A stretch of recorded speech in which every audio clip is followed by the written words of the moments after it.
Hello guys, this is Praveen Sharma and today we are going to study about certain specimens which are in the syllabus of class 11th students biology. Okay, so let's start. And in this video our first specimen is Agaricus. As you can see it, this is also called as edible mushroom.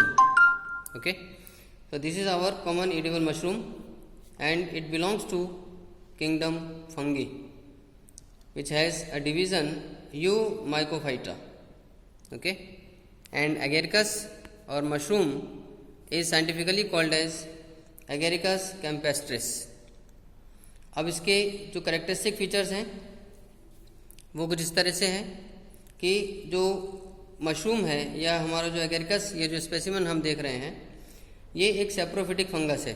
जैसे कि आप जानते हैं कि सारे fungi heterotrophic nature के होते हैं जनरली, वो अपना खाना अपने आप नहीं बना सकते, तो उसमें से ये मशरूम एक सेप्रोफिटिक फंगस है जो कि ह्यूमस रिच सॉइल के ऊपर या कहीं सड़े गले लकड़ी के लॉग्स के ऊपर या कुछ मॉइस्ट जो स्ट्रॉ के ढेर होते हैं, ऐसी जगह पर ये उगता है।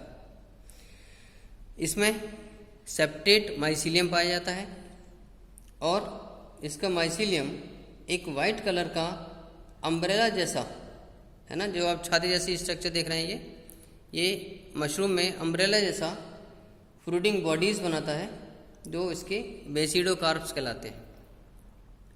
ओके, तो इसके माइसीलियम से एक वाइट कलर का अम्ब्रेला जैसा शेप का फ्रूट बॉडीज बनती हैं जो बेसिडियोकार्प्स कहलाती हैं। अब एक बेसिडियोकार्प जो है, बेसिडियोकार्प इसका स्टॉक के ऊपर एक कैप जैसा स्ट्रक्चर होता है। ये कैप और स्टॉक दोनों ही क्लोजली पैक्ड हाइफी से बने होते हैं।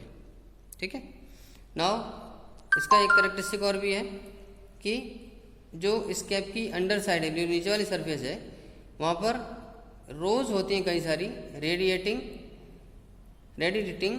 गिल्स की, और जो लाइंड होती हैं थाउजेंड्स ऑफ बेसिडिया से। ओके, बेसिडिया के ऊपर बेसिडियोपोर्स लगे होते हैं और जब ये पक जाता है तो स्पोर्स इसके गिर जाते हैं between the gills on to the ground पर, ज़मीन पर। ओके, तो ये हमने देखा अगेरिकस कैम्पेस्ट्रिस यानी common edible mushroom which belongs to kingdom fungi. Okay, चलिए अब अपने एक दूसरे स्पेसिमेन की तरफ बढ़ते हैं।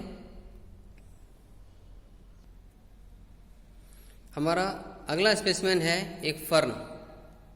ये जो आप स्पेसिमेन देख रहे हैं ये फर्न है और फर्न बिलोंग करता है किंगडम प्लांटी को, जिसका डिवीज़न टेरिडोफाइटा है। ओके, किंगडम प्लांटी और डिवीज़न टेरिडोफाइटा। ये जनरली हम इसमें फर्न में आपने देखे होंगे एग्जांपल टेरिस, ड्रायोप्टेरिस, इन सब को स्टडी करते हैं। और यहाँ पर हम एक ड्रायोप्टेरिस का एक टुकड़ा देख रहे हैं, एक हिस्सा देख रहे हैं हम। ये बड़ी ठंडी, मॉइस्ट और शेडी प्लेसेस में ग्रो करता है। सेकंड फीचर इसका ये हो सकता है कि ये भी एक स्पोरोफाइट है इसकी प्लांट बॉडी, और आप जानते हैं कि फर्न्स में यानी टेरिडोफाइट्स में ये रूट, स्टेम और लीव्स में प्लांट बॉडी इनकी डिफ्रेंशिएट हो जाती है। और यहाँ पर भी आपको पिन्नेटली कंपाउंड लीव्स दिखाई देती हैं इन केस ऑफ ड्रायोप्टेरिस। इसकी जो रूट्स हैं, इस प्लांट में एडवेंटिशियस रूट्स पाई जाती हैं। ओके, नेक्स्ट इसका जो स्टेम है वो अंडरग्राउंड स्टेम है, और फर्न के अंडरग्राउंड स्टेम को हम राइजोम भी कहते हैं। इसकी जो यंग लीव्स होती हैं, जो कि राइजोम से अराइज होती हैं, वो क्वाइल्ड बनी रहती हैं जैसे कि स्प्रिंग के रूप में, और इनको हम सर्सिनेट लीव्स कहते हैं। तो राइजोम से अराइज होने वाली वो यंग लीव्स जो क्वाइल्ड कंडीशन में, स्प्रिंग लाइक कंडीशन में पाई जाती हैं, वो सर्सिनेट लीव्स कहलाती हैं। तो ये बात हुई एक नए स्पेसिमेन यानी फर्न की, जिसमें हम ड्रायोप्टेरिस को देख रहे हैं हम। अब आते हैं अपने नेक्स्ट एक और स्पेसिमेन की तरफ। हमारे ये अगला जो स्पेसिमेन आप देख रहे हैं ये है पाइन ट्री का एक कोन है, पाइनस का एक कोन है और ये पाइन किंगडम प्लेंटी को बिलोंग करता है और इसका डिवीज़न जिम्नोस्पर्मी कहलाता है। इसके करेक्टरिस्टिक फीचर्स में आप जानते हैं कि पाइन ट्रीज बहुत लंबे लंबे ऊंचे ऊंचे होते हैं, तो ये बड़े ऊंचे एवरग्रीन ट्री होते हैं जो कि आमतौर पर जो माउंटेन एरियाज़ हैं, माउंटेनियस एरियाज़, वहाँ पर आप इनको देख सकते हैं आसानी से। काफ़ी ऊंचाई लंबे लंबे पेड़ होते हैं और इनकी पत्तियाँ जो हैं काफ़ी पतली पतली नीडल जैसी शार्प लीव्स होती हैं इनकी। और इनकी प्लांट बॉडी भी रूट, स्टेम और लीव्स में डिफ्रेंशिएट होती है। इसमें दो प्रकार के शूट्स पाए जाते हैं। कुछ शूट्स इनके लंबे होते हैं जिनको लॉन्ग शूट्स कहते हैं, जिनकी ग्रोथ अनलिमिटेड होती है और उस अनलिमिटेड ग्रोथ की वजह से वो शूट्स लॉन्ग शूट्स बन जाते हैं। और कुछ ड्वार्फ शूट्स रहते हैं जिनकी ग्रोथ लिमिटेड होती है और वो लिमिटेड ग्रोथ की वजह से ड्वार्फ हो जाते हैं। ड्वार्फ शूट्स पे नीडल लाइक लीव्स होती हैं, ठीक है, और इसके साथ साथ इसकी स्केल लीव्स भी प्रेजेंट होती हैं इन ड्वार्फ शूट्स के बेस पे। तो ड्वार्फ शूट में मोस्टली नीडल लाइक लीव्स पाई जाती हैं ऊपर की तरफ और बेस के पास इनके स्केल लीव्स पाई जाती हैं। पाइन प्रोड्यूस करता है सीड्स को और सीड के स्ट्रक्चर को, जिसको हम सीड कोन कहते हैं, जो आप इस स्पेसिमेन में देख रहे हैं।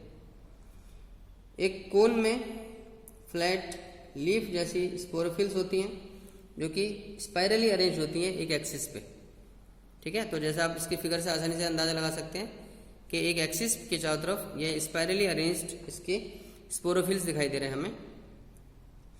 देन ओव्यूल्स और जो बाद में सीड बनता है वो फाइनली फॉर्म किए जाते हैं स्पोरोफिल्स के ऊपर, ये ओव्यूल्स और सीड्स बनते हैं।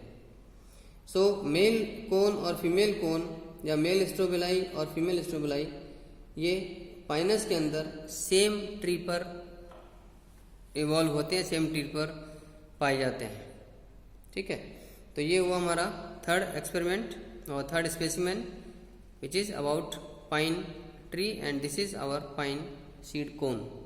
Okay guys, so this is all about for class 11th students, and take care, keep studying honestly, keep watching and sharing videos. Thank you, God bless you.